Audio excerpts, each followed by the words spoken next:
We need to talk about what Fabrizio Romano has come out and said about Ruben Amorim, his January transfer plans, Ineos January transfer plans, and what's going on inside Manchester United right now because the meetings are taking place. And first of all, before I even get into the news and I get the news up on the screen, I think it's really telling about where Ineos see Amorim.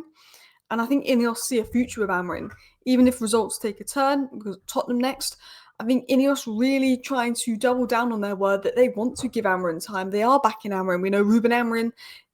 We know that Jim Ratcliffe did that interview saying that Ruben Amorim should get 3 years, and was very public of his backing of Ruben Amorim. But the fact that there's now meetings about long-term transfer targets, bringing in people in January that will be long-term signings, not stopgap signings, and more is very promising. And we're going to talk about the transfer bomb that Romano has dropped and why that's interesting. Also, reports of Ruben Amorim having a 5-minute chit-chat with Elliot Anderson. And look, I said it in my video earlier today. I said it in my match reaction yesterday. He needs to be priority. And look, Ruben Amorim had a big chat with Cunha last season. He's now having that chat with Elliot Anderson. What could that mean? So, hello, and welcome back to Alice Talks Football, and welcome back to your 10-minute Manchester United news, transfer news, and update roundup show. If you're new to the channel, every single evening, I do a 10-minute video rounding up all the news. So if you don't have time to watch a 40-minute stream, you get all your news and updates in 10 minutes as well.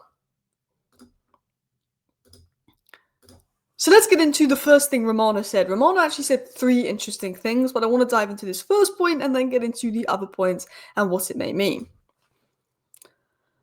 Conversations in private have now started between Ruben Amorim and the board for the January window. Ruben Amorim's message to the board is he wants players who can help today and tomorrow. So first of all, Manchester United are going to spend in January. That's how I see it. Manchester United having serious conversations about the January window. We've ignored the January window a lot. Between Bruno Fernandes and Ineos coming in, we ignored the January window. When Oli desperately needed people, when there was a chance to get Caicedo for £4 million, we ignored the window. When Ragnick needed it, and that could have got us back in Champions League football that season, we ignored it. There's been times where we haven't been great, but had we brought that player in the January window, maybe we'd finish 4th or not 6th. Or there was times when we were higher up. Could we have done more in the January window?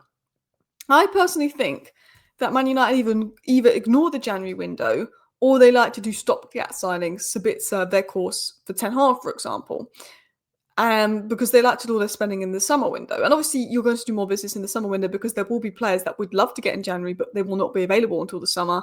We know that. So you can't do everything in January. It is harder to bring people in. But I feel like Man United in January winners in the past, it's stopgap signings or trying to ignore it, or we get linked to players just for us to do nothing.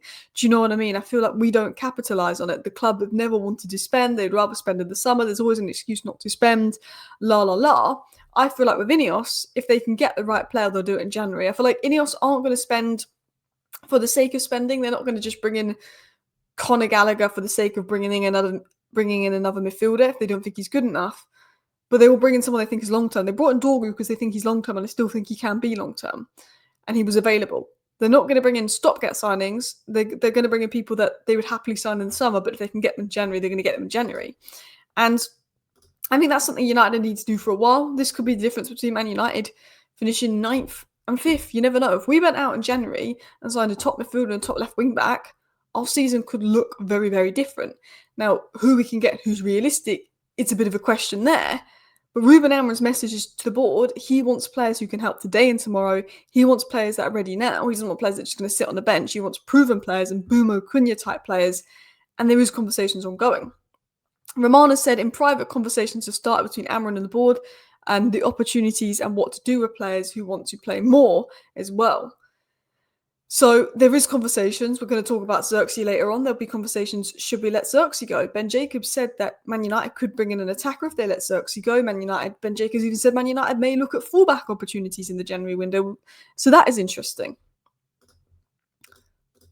Trying to get this up.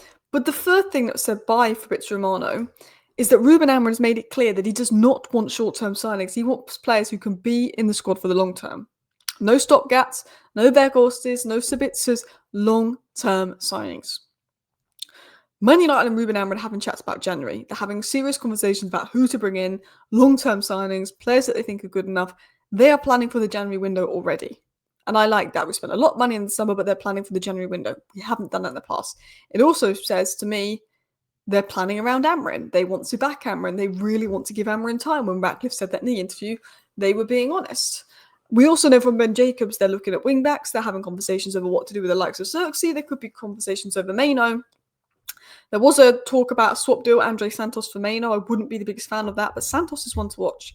He's not playing loads for Chelsea. You got to look at Santos, Stiller, Elliot Anderson, Baleba, Wharton, all players that we want. The problem is, I don't think we can get Elliot Anderson in January. I don't think we can get Baleba in January. We definitely won't be able to get Adam Wharton in January. But could we test the waters of an 80 million bid? Could we? Maybe. Now, interestingly, this was said on Elliot Anderson, and I'm not sure if I believe this, but we'll see. After yesterday's game, Ruben Amorim and Elliot Anderson were seen chatting and laughing for 4 or 5 minutes, similar to Cunha last season. Anderson is keen on joining United with a potential fee in the region of 60 to 70 million, one to keep an eye on. I wasn't there, so I don't know if Elliot Anderson and Ruben Amorim were chatting for 4 to 5 minutes, but people were saying that, and that's what happened with Cunha last year. It could be a good sign. He's saying Anderson's keen on joining United. People have said that Anderson would be keen on a United move. He's saying a fee in the region of 60, 70 million. I honestly can't see Nottingham Forest selling Elliot Anderson for 60 to 70 million. I think that's what he's worth. I think that's a good price. I think they will want 100 million, and I think they will want to wait till the summer because they know he's going to go to the World Cup, and if he has a good World Cup, his price is going to go up. Elliot Anderson and Ruben Amorim have been having conversations. Man United want to sign Elliot Anderson. Elliot Anderson is open to moving to United. We're doing work ahead of the January window. I don't think that's going to involve Elliot Anderson. I'd love it to. I don't think it will be. Ben Jacobs spoke about striker. Ben Jacobs spoke about left wing back. He said that we also wanted a midfielder, but the midfielders he named seemed more like summer targets. Now, Team Talk did say we're going to go for him in January. This was reported last month. Ruben Amorim will reportedly be back to go after Nottingham Forest midfielder Elliot Anderson in January. This is Team Talk. I don't think the best source of information. I just can't see us chasing Elliot Anderson in January. I just can't. I'd love us to. I don't see him being for sale. I don't see it being realistic. You never know. I mean, I never thought Chelsea were going to get Enzo Fernandez that January, and when you give a 100 million bid, sometimes teams can't say no. Anyway, I want to get into one last story because we've obviously spoke about the ins, but there could be outs in January. Now, they don't want Mano and Xerxes to go. Both Mano and Xerxes want to go. Mano wants a loan. Mano could potentially stay because there's a lot less people in midfield. I think Xerxes is more likely to go, but I think Xerxes should have got 20 minutes at the weekend. I do think that was an opportunity in a game that might have suited Xerxes more. But it was said by Sam C. Reports via Give Me Sport that United staff have been impressed with how Xerxes has handled himself in this limited role, and he's always keeping his attitude positive. He was sent in the tunnel before kickoff against Forest, encouraging his teammates and urging them to go and get the win. Observers described him as fully switched on and still showing leadership despite everything. Xerxes not happy. We know that he's not happy with the situation. But apparently the way he's been in training, the way he's been before matches, after matches, how supportive he's been of his teammates has been brilliant. And if you look at Xerxes, and what game was it? Was it the Liverpool game? Xerxes was celebrating that Maguire goal more than anyone else in that Liverpool game. Xerxes seemed to care. Xerxes not playing, but you could tell he loves Man United and he wants Man United to succeed. You can tell he's got that right attitude. Xerxes had a load of opportunities to go back to Italy in the summer. He said, no, I want to make it work at United. And I think he didn't realise that when Amorim brought Sesko in, it meant that he was going to be second choice to Sesko. I think he thought he would be first choice and Sesko would be played here and there. I also think Xerxes maybe didn't take into account that we're not in Europa League, we're not in Carabao Cup now, so there's limited minutes for him. So now he wants his move.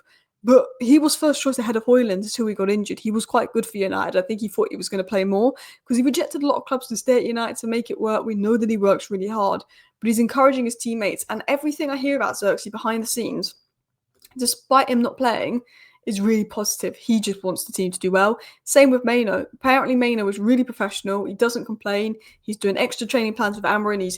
Amorim's given him a specialised training plan to do this and that Amorim isn't concerned because Mano's young and still sees him as part of the plan. So I guess that is kind of encouraging, but we'll have to wait and see what happens in January. Anyway, let me know your thoughts down below. Thank you for watching today's 10-minute roundup. See you next time. Bye.